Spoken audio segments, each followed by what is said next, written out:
I'm Mike Holliday, Managing Director of Residential Estates. Alongside me we have Andrew Brassey, our Hello. Business Development Manager. So today we're going to be looking at the property outlook for 2025 and all the topical things that some of you may have seen out in the news and what we think is going to happen in the property market. Well, there's probably quite a bit to talk about, Mike, on that, isn't there? Certainly is. So 1 month in, Andrew, what's been the overall feel so far to the market? I think if we cut that back slightly, Mike, to the last quarter of 24, this month has been a lot more active. We've seen a lot more inquiries coming through. If we look at our lead generation for this month, it's probably been as good as the last quarter of last year. 100%. We've seen it, haven't we? I mean, certainly when we looked at the lead stats for it, inquiry levels up from the last That's 2 or 3 right, Januaries on it. So. And I think that shows how the market is changing and how people possibly have sat on the fence. Yeah. We had the election, we had the budget, and I think the budget was the key thing at the end of 30th of October, I think it was. They sat on the fence at that point and didn't get off. I think the run in the budget, Christmas, and this year is looking a lot more positive. Just felt like the time badly, didn't it? I mean, we did a piece on the budget in probably November time, I think it was. It was 1 month in, and I think it's important we do it a month in instead of speculating on, day one, what's it going to look like, and then to really have a clue. Far better to leave it a month. Give us a feel for how the market's going, how the budget would impact on the property market. Yeah, and I think we've seen as well, which has been quite nice, new investors inquiring. And it reminds me a little bit of just after the COVID period, when we had a lot of people who thought, actually, I wouldn't mind getting into property investment. Maybe you've been shaken up a little bit from COVID and thinking, actually, we need a secondary income. We need that to support us. That's right. And I think you're right. I think we are seeing a lot more new investors, first-time investors coming into the market. And is that an element of the budget, some changes in the budget? We'll talk about it later, I'm sure, about the pension side of it, farming side, which impacts on yourself and your family. Some changes in there in taxation, which maybe is pulling people in thinking, actually, I'm not quite sure where my pension's going through the state. I'm not quite sure where my private pension's going, or my property, because historically it has always performed. Absolutely.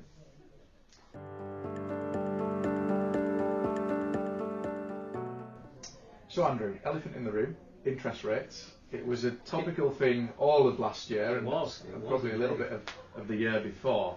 We're quite fortunate that you actually sit on the Bank of England panel, so we have a bit of insight. I do.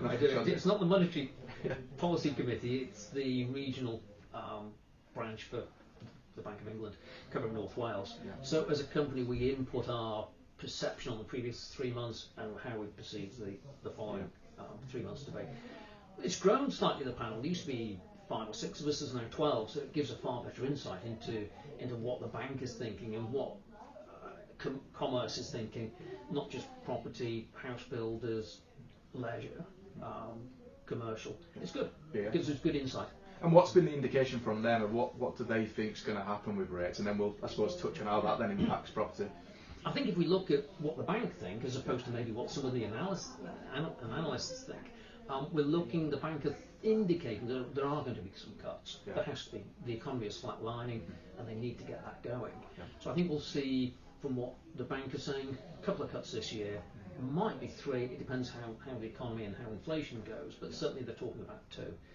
Current thinking is we'll see a rate cut in February, only 0.25%, but it all helps, doesn't it? And if by the end of the year we get to 4%, we've seen 0.75% reduction on interest rates. But crucially going in the right direction. Absolutely. And that's what we've been after with it. I mean, the first half of last year it was going up, now it's certainly on the way down. On the way down. Yeah. Yes. And from basic terms, what that means for property investors, well, it means that it's not costing them as much to borrow money to ultimately be able to buy a property. Absolutely. If you took a 100k mortgage, 4.75 is X amount of 4%, let's say, and maybe even dipping into the 3s if we're very fortunate, it's going to be considerably cheaper.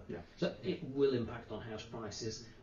That should see an uplift in house prices, I think, as the rate comes down. People theoretically can afford more, and it will push the house price up. Well, we've seen an article from Zupa, haven't we, just this morning actually, that come out saying house prices increasing by 12%, it's looking like. So, that is a mixture of what we talked about before, of maybe new people coming into the market, new investors, but also the signs that interest rates are dropping. Even before the Bank of England drops it, what you often see is lenders actually starting to drop their rates before then to try and compete with other lenders. That's it. They want to be competitive. They need to be competitive. At the end of the day, they have a chunk of money which they have to get into the monetary market and have to make it work for them to enable them to pay the interest rate. The sort of changes, stamp duty was one again that we touched on just before Christmas. There's also going to be a new stamp duty change which is more targeted towards the residential market. Yes, it is. It is. But that's going to be interesting to see what happens with that, whether it'll affect residential buyers or not. I think on the residential side of it, I think it will. It will impact on first-time buyers because the threshold for them is dropping. So I think first-time buyers, it will cost them more to get into the marketplace. That might just throw them back slightly in their perspective to buy, and therefore I think we'll see, because of that, we'll see rents increase still. The demand will increase. That's it, and rents have shot up, the last few years on it. So just to add sort of fuel to that, like you say, people deciding, well, actually, I don't want to buy a property right now. I'll carry on renting. Like you say, it just pushes it up, and that's why I think it's why the buy-to-let market always remains strong. One way or the other. If house prices are going up, it's maybe a good opportunity to look to offload and sell property. If they're not, and people are renting more, great opportunity to keep hold of it and build that income up. I think it's a win situation for most landlords. As property prices increasing, they're getting the capital growth. As property prices increases, first-time buyers can't buy. It's getting harder for them to buy. Demand is there. Our population is increasing, and therefore the rents will follow. The rents will increase. And just talking on a very personal note, the rent I've seen on my apartments has improved significantly over the past probably 5 years. Absolutely, and that for yours, Andrew, as well. You'll have no doubt seen changes in interest rates on your property over the years, but like you say, people forget sometimes the rents have gone up and negated that with it as well. So yes, they have. And looking at the wider sort of market, the economy, obviously there's been the big news with Donald Trump getting into power over in America, and it is relevant. It does, what happens in America does have an effect over here in the UK. Hopefully he does stabilise the economy over there. He's not got a bad track record of doing that side of it. We won't get into the other side of Donald Trump. But that's a good sign, I think, for the UK market as well. Absolutely, I think we do follow America to a degree. There are politicians who would like to think we don't, but we clearly do. It does impact. And I think world economy's impact on the UK, the unfortunate war in Israel, the war in Ukraine, we all saw the impact that they have. And I think if Donald Trump can stabilise that just by being there, it's a benefit for us. Absolutely. Sure. It just quietens down the market, really, Yes, which is important for property in itself. It does.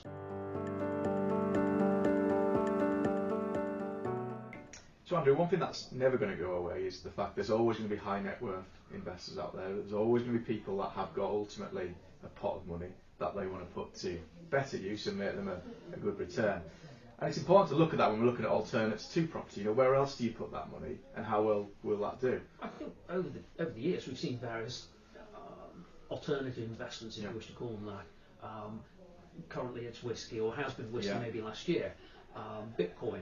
Or cryptocurrency, and I think if we look at those, they all have the merits on their day, but do they have longevity? If we look at cryptocurrency, a number of the coins, I'm not a technical expert on this, a number of those coins have disappeared.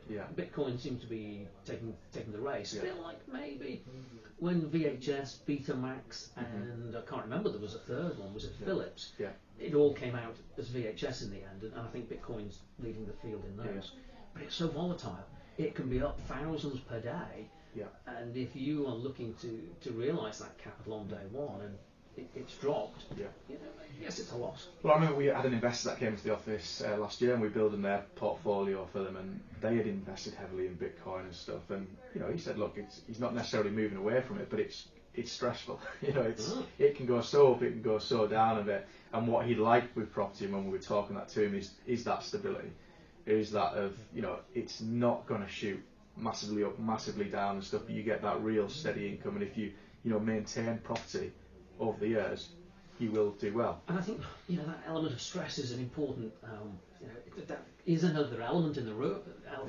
I think that stress element, Mike, because you and I both work we think 9 to 5 is Yeah. additional hours, but these high net worth individuals, they earn their money by working hard. Yeah. They haven't got the time No. to faff around with the light bulb needs changing, and I think Yeah. that's where in property you need a good managing agent, you need a good letting agent, and that's Yeah. where residential estates come in. I think the, Yeah. the level of expertise we have within our various departments, short-term let, buy-to-let, in the investment sales, Yeah. the after-sales care that Danielle gives, I think it's to take that stress away Yeah. and to minimise the amount of time that that investor has to spend on their particular property. So I think key point there for me would be to nominate and use a good letting agent, a good managing agent is important. That's it, who are aware of regulations, because we know things are changing this year, certainly on the AST side of things, and I know there'll be maybe some landlords out there that are a little bit concerned, in terms of being able to evict tenants in the future is going to be a little bit tighter to do that. But that paves way to opportunities, and like you say, ourselves, we've teamed up with a company that offer insurance for landlords where they'll maybe pay, £10 a month extra, something like that. But should they come into difficulty, and should they not be able to evict a tenant after not paying their rent, that steps in and that pays them on it. And I think that will always be there. There'll always be opportunities that comes in to fix problems.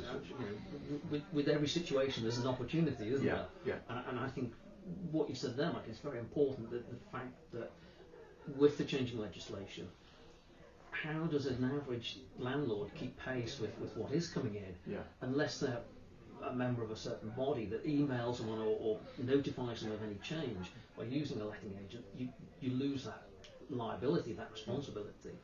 Because it's not just that, it's how do you comply with the change of EPC? Yeah. There is that concern about what happens if the tenant doesn't pay. Can you go and get that type of insurance individually? Yeah. Far easier just to use a good letting agent that will Yeah. do it all for you. Yeah. Like you say, if your rent is £1,000, or mine in Manchester at the moment is just short of £1,200, £10 a month is not big biscuits. It's manageable. And it's what the high net worth people do. We touched the likes of Donald Trump and stuff. He's made so much money from property. You look at the Times 100 list; they're all property investors, and those people aren't fixing leaks and sort of problems with tenants. They are not. They have got management companies in place, like that we offer ourselves and stuff. So you're right; it is crucially important, and you will maybe listen to this, see things on the news that makes you think, oh, is property going to struggle because of that? But it's not. You just need to educate yourself, go with the right people, and you will still do. I think you're right there. Go with the right people. I think the people we deal with, the investors we deal with, have an expertise in their field. Yeah. They should stick to that because that's where they're making the money. Yeah. And then invest the money wisely. Yeah. And leave the experts in property management to run it for them. And that's why I know we're talking today about the outlook for this year, but if we just rewind a little bit to last year, we still saw a lot of experienced investors buying property, and that's quite notable. That people who have bought over the last couple of decades and stuff, not put off whatsoever by what they were reading on the news or anything like that, knowing that things are going to improve and go well, and actually spotting times like that where actually it's a good time to buy. When things aren't in the news and people are saying maybe be careful, get in at those sort of prices and watch it grow. I think you're right. There's a lot of speculation out there.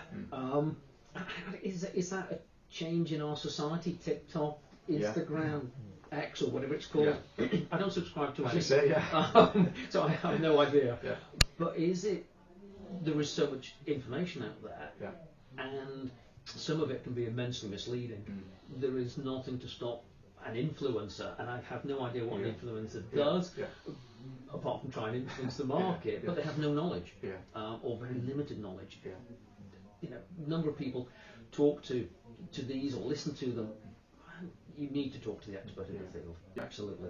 I can remember a brief snippet there. It's just anecdotal. Guy's talking to his mates in the pub. Should I buy property? And one says, no, you shouldn't buy property. The other guy says, don't mind me asking, Mike, how's your health? Mike says, well, actually, I've got a bit of a heart complaint. Ask your friend here about your cardiovascular problems. Why would I do that? Well, he's an expert on property. You've got to talk to the right people. You wouldn't talk to a heart complaint to Joe Soap in the street. When you're talking about property, investment, managing your wealth, talk to the right people. That's it, and worth probably mentioning at this stage, that is what we offer at residential estates. And it's not trying to put a plug in, but we do offer consultations. We call it that because it's exactly that. It's listening to clients and finding out what you're trying to achieve. Is it long-term income? Is it short-term growth? And then us advising, right, well, this property suits you best. These are the reasons why of it. And that is so crucial for it. It's that fact find. Yeah. What is that individual looking to achieve Yeah. with that investment? And it may be that, we don't have what they're looking for. Yeah. Some investors are very localised. I will only buy within half a mile of where I live, or half an hour of where I live, because it's easier. Globally, it doesn't matter. No. The number of properties that we sell to overseas clients that clearly don't have that localised knowledge. They look at the figures, they look at the investment, and if it works for them, that's the way forward. But you're right, it's a consultation. It's a two-way traffic. We will ask the question, they give us the information, we analyse that information, then we go back with recommendations. There's obviously lots of different types of property that investors out there can get into. What do we think are going to be the key types of property areas to invest this year? What stands out to you? The key types of property, I think, are ones that may be offered dual usage or dual opportunities. So putting it back to yourself, Mike, STL, short-term let. Why have you gone down that route where I've gone down an AST, the short-hold tenancy route?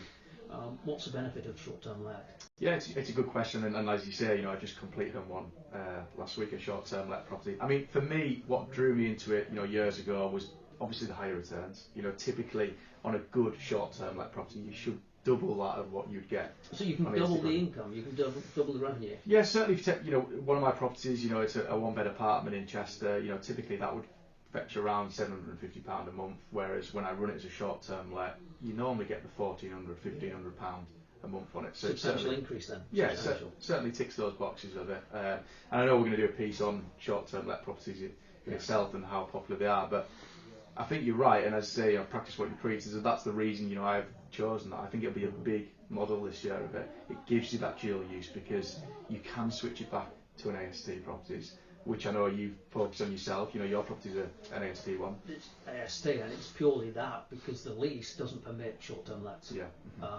Had it permitted it, it's something I would most definitely have looked at. I mean, the rent is good. It's £1,200 a month for a 1.5 bed apartment. The half bedroom is an internal bedroom with no external window. We bought it initially for my daughter to go to Manchester Uni, and just rolled it on from there. So I think that's maybe where a lot of sort of first-time investors come in. They buy a property for a specific use. We'll talk about it at a later stage, maybe furnished holiday. So they buy it for personal use as a lifestyle, but at the same time they need it to make a revenue, an income to offset the running costs. And that's what we did. But it's AST purely because the lease doesn't permit short-term lets. Yeah, such an important thing on it as well, and it's something that we press when we bring on new developments is make Very sure much so. it's in that lease, because a lot of old leases don't allow it. And when we, so we say, that's the sort of model short-term lets. We know that's going to be popular again this year on it. In terms of the areas then of purchasing property, I think a lot of people out there maybe get drawn into the big cities, your Manchester, Liverpools, and don't get me wrong, there'll still be some good opportunities there. We focus on in the last couple of years, and it's not going to change this year, of those kind of feeder cities, feeder towns, maybe the ones that people go, I hadn't really thought of a Doncaster, Halifax, Hull, yeah. But actually, the rents that they achieve, the nightly rates that they achieve, are so strong. Preston's a good example. We manage properties in Preston and Manchester.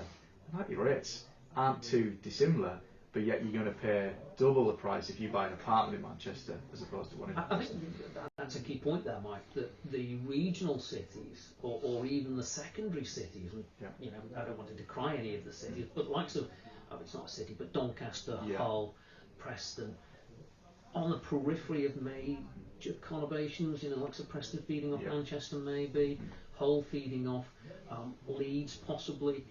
It makes a big impact. You're not paying city centre prices, but you're getting the same return.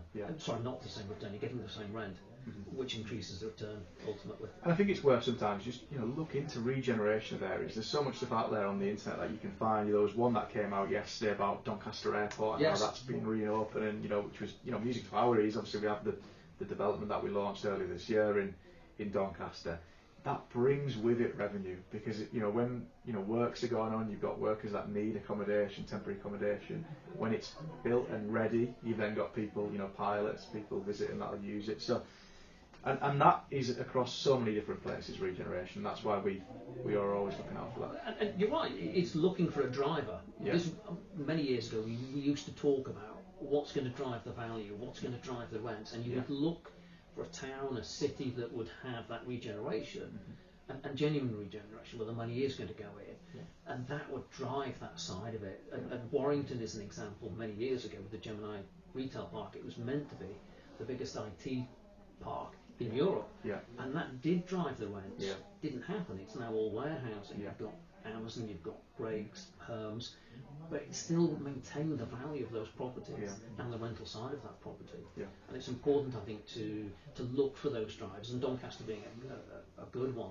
The airport opening, the marina being developed, and the marina's just next door to it. When you stand on this sort of area that it's going to be on and look down the river, you can see the vision that the people of Doncaster have. And they'll be the locations that we look to choose this year. And the reason being is obviously we want to look to not only sell property, but crucially manage property for investors. And I think that forces us to choose the right locations, because yes, we're going to make more money if we're getting higher rates and stuff like that, but crucially so are you as the investor. I think that's a nice point there, Mike. The fact that residential estates want to manage the developments they sell.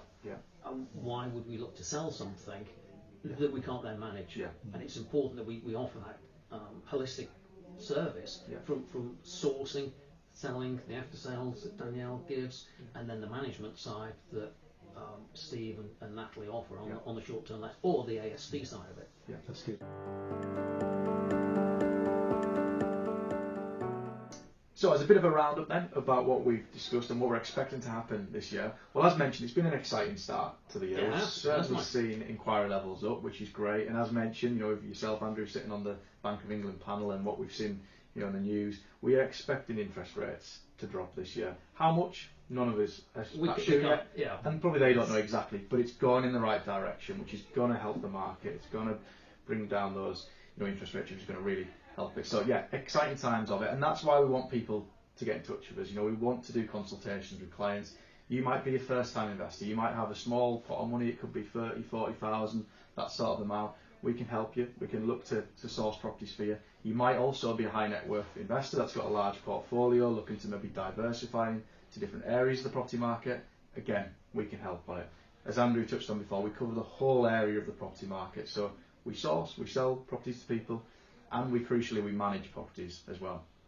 So if you've got an apartment out there and you think, could it be doing slightly better with a different management company, a different route, again, that's maybe where we could help. So please, do get in touch, book in a free consultation with either myself, Andrew, or one of the experienced team that we have, and we can talk through how we can make you, some better income, better growth on your properties going forward. Thanks for watching as always.